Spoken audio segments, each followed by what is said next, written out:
What's going on, everybody? Smitty from around the 412 here. Just want to talk about the Kevin Hayes trade a little bit. The Pittsburgh Penguins acquired Kevin Hayes in a second-round pick in 2025 for, if you're Puckpedia putting out the post about it, nothing. They are just getting out from the cap space of him. Future considerations is the way that it is put from a technical standpoint. But the Penguins doing them a favor, basically taking Kevin Hayes off their books, getting a 2025 second-round pick in return. But Kevin Hayes, to me, still a player that can be useful for the Penguins. I don't think he's completely washed. I don't view this as like a Jeff Carter situation where you were just talking about burying a contract, hopefully for a couple of seasons. 32-year-old Kevin Hayes, 13 goals, 16 assists last year in 79 games. Obviously, the trade to the Blues, salary being retained on Philly's end prior to that trade with the Blues. So he'll make 3.6 from the Penguins. That is the cap hit over the next 2 seasons for the team. I do think that there is some play driving still within there. Jas, my dude Jason on X, everybody that is part of Penn's Twitter, I feel like knows who that is, the cat profile guy. Put it out there. I do think that like a pairing, I don't know who the duo would play with, but I think a guy like Kevin Hayes can definitely get something out of Valtteri Puustinen. Be curious to see who that other line mate would be. Could it be Reilly Smith, assuming he's still on the roster? Something's got to give with the centers as well. When you look down, top to bottom, Sidney Crosby, Evgeny Malkin, Lars Eller, Kevin Hayes, Noel Acciari. Is Acciari going to play the wing now? Is one of these guys going to be moved? Fingers crossed it would be Acciari. If so, would much rather move him than Lars Eller. You could play Acciari on the wing. You could play Eller on the wing. I do think that they want to play Hayes at center. I do think he'll be the 3C. That's where he's going to slot in as. Look at some underlying stuff here. You guys know Jay Fresh. We'll pull up his Jay Fresh card for you guys to get a better look at here. As you guys can see, 51% WAR. You see where the offense is compared to the defense. Doesn't bring much to the power play. Primary assists still up there. Obviously wasn't playing with great teammates in St. Louis. But at the same time, also wasn't going against great competition because he was on their third line there in St. Louis. But this just kind of goes to show, like I said, there's still something in the tank. To me, it is funny to see he kind of just fits the mold, right? With the finishing still below 50%. The skating is kind of gone as his age is gone. So, he's not somebody that I'm expecting to contribute in a top 6 perspective. I don't think he's going to be the guy that all of a sudden improves this power play, something that as Penguin fans we have been clamoring for. But there's his Jay Fresh card, and then we can take a look at his micro stats as well.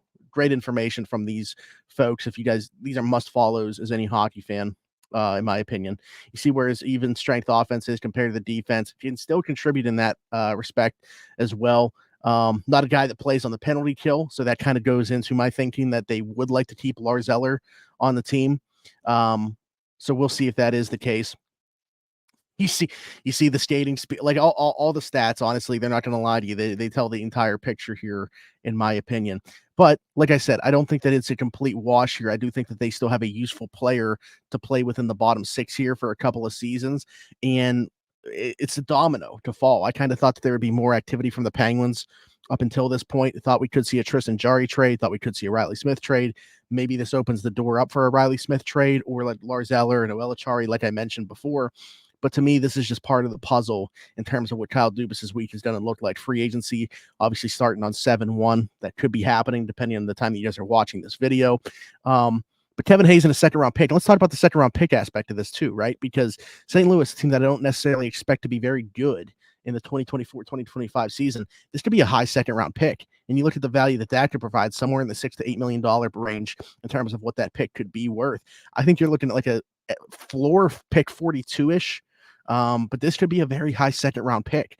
And that is why the Penguins made this deal more so than acquiring Kevin Hayes, in my opinion. I think Kyle Dubas is basically buying a draft pick. In the process, you're getting a player that you feel like can fit within the bottom 6 of the team.